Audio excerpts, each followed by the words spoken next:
twilight melted behind her, like the last embers of a dying fire. The air was thick, humid, and strange, the kind of air that felt like it was listening. The path narrowed, lined with cypress knees jutting from black water like twisted fingers. Camille's boots crunched over fallen twigs and brittle leaves. Somewhere ahead, a bullfrog croaked. Somewhere closer, something else moved in the underbrush. The moss hung low and thick, brushing her shoulders. She could no longer hear the town, not even the cicadas. It was quiet, too quiet. The words echoed in her head. When the ground goes quiet, you're close. She touched the grease pouch again. Still warm. Ahead, the trail forked.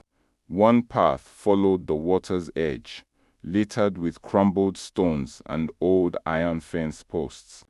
The other curved into shadow beneath a canopy of weeping willow limbs. The air shifted. A rhythmic sound floated faintly from the right fork. Drums, distant, low, pulsing. Thumb,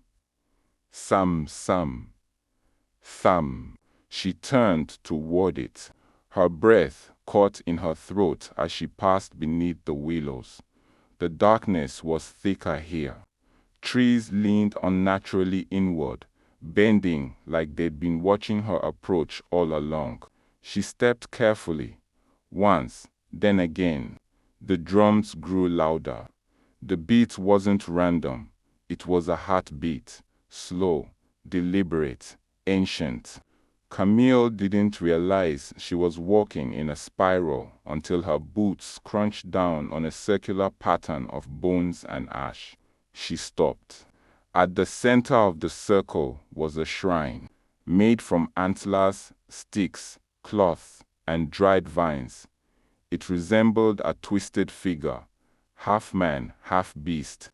Its face was a carved mask, long snout, spiral eyes, tongue of snake bone. Around its neck hung hundreds of teeth, animal, human, impossible to tell. Behind it stood a tree, not just any tree, the ancestor tree. She knew it without being told, the way its roots twisted into the shape of a seated figure, the way its bark bore thousands of knife-scratched markings, names, symbols, warnings, and at its base was a hollow, blacker than night, a wound in the earth. The drums stopped. Camille stood in silence. The lantern flickered. Her own heartbeat thundered in her ears. And then she saw him. He stepped out from the hollow of the ancestor tree like a shadow made flesh. 7 feet tall, wrapped in robes stitched from bark and animal hides. His mask was horned, elongated, marked with spirals and old blood. A long staff in one hand, a rattling chain of bones in the other. Papa Thibaut, the witch doctor. Camille couldn't move. Every nerve in her body screamed to run, but something else, something deeper held her still.